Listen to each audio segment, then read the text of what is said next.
read in the Parsha various laws which pertain to the Kohanim.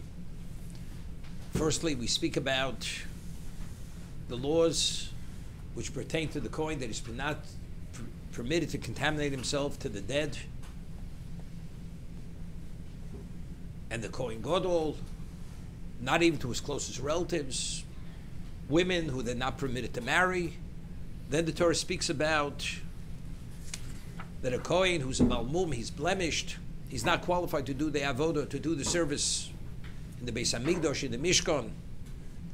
So the Ramban points out, the Parsha begins, Emor al HaKohanim. When we speak about the status, the distinction of the Kohanim, they have a special distinction. And therefore it's inappropriate, because of the distinction, to expose themselves to Tumas Mes, to the contamination of the dead. It's inappropriate they should marry certain types of women. The Grusha, the divorcee, the woman who was defiled. But when we speak about Avodas HaKorban, doing the service relating to sacrifices, that it's B'nai Aaron Ubonov. Aaron Ubonov. When the Torah speaks about the blemishes, it says, Daber al Aaron lemor ish mizaracho l'doros shibo mum lo yikrav lakriv lechon adokov. That speak to Aaron, tell him any of his progeny, if they have a blemish, they cannot approach the Mizbeach to do the Avodah. And then it goes and delineates the various mumim, various blemishes. So over here, the Sefarno on the Pasuk called Isha Shei Bo Mum Lo Yikrov Lamed Lo Shoros B'Shem Hashem Kinyin Kei Lovo L'Shara Melech B'Levush Sok. As it says, when Mordechai was in sackcloth, Esther sent him special garments, because he says it's inappropriate to come to the gate of the king B'Levush Sok with sackcloth. We find something similar. We find that when the Saramashkim revealed to Paro that there's this person who has the ability to interpret dreams, it says, Vayirutzu min abor, they rushed him out of the pit, out of the dungeon. Vayigalach vayichalif simlosov. He was shaven and he changed his garments. So the Sephorah says, because ein lova el shara melech levush sok. Same idea. You can't come before a king if you're disheveled unless you're wearing appropriate attire. Same idea.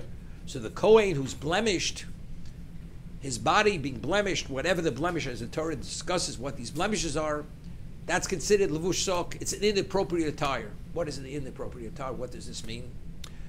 So we had mentioned that the Kohanim themselves, what we explained yesterday, they represent, why are they not permitted to be contaminated? We see clearly it's not halacha in being qualified to do the avodah, because even a Kohen who's a balmum, who's blemished, he's not qualified to do the avodah, yet he's not permitted to contaminate himself to the dead.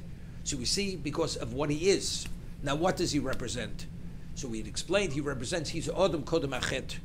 He's Odom because Atem Kriyim Odom. We have the status, the classification of Odom. Odom before the Chet had no relevance to the contamination of the dead, because death had no relevance to humanity. So therefore, the Kohanim represent that. Now, we once had mentioned the name of the Shalach Kodosh, that what it says regarding the Big Day Kuna of the Kohanim, especially by Aaron, it says the vestments are lechovod tiferes. They're for honor and for glory. So he had explained, based on the Gemara in Avodah Zorah, that Moshe Rabbeinu, when he officiated for the 7 days, it was B'cholak Lovon. He wore a white tunic. He did not wear Big Day Kuna. So the Shalach explains that initially when HaKadosh Baruch Hu created Odom Rishon, what was meant to be the vestment? The vestment was the body. That's the vestment. The neshama is the person, the soul. The body is the vestment. What happened when the vestment became putrefied? The vestment's no longer qualified.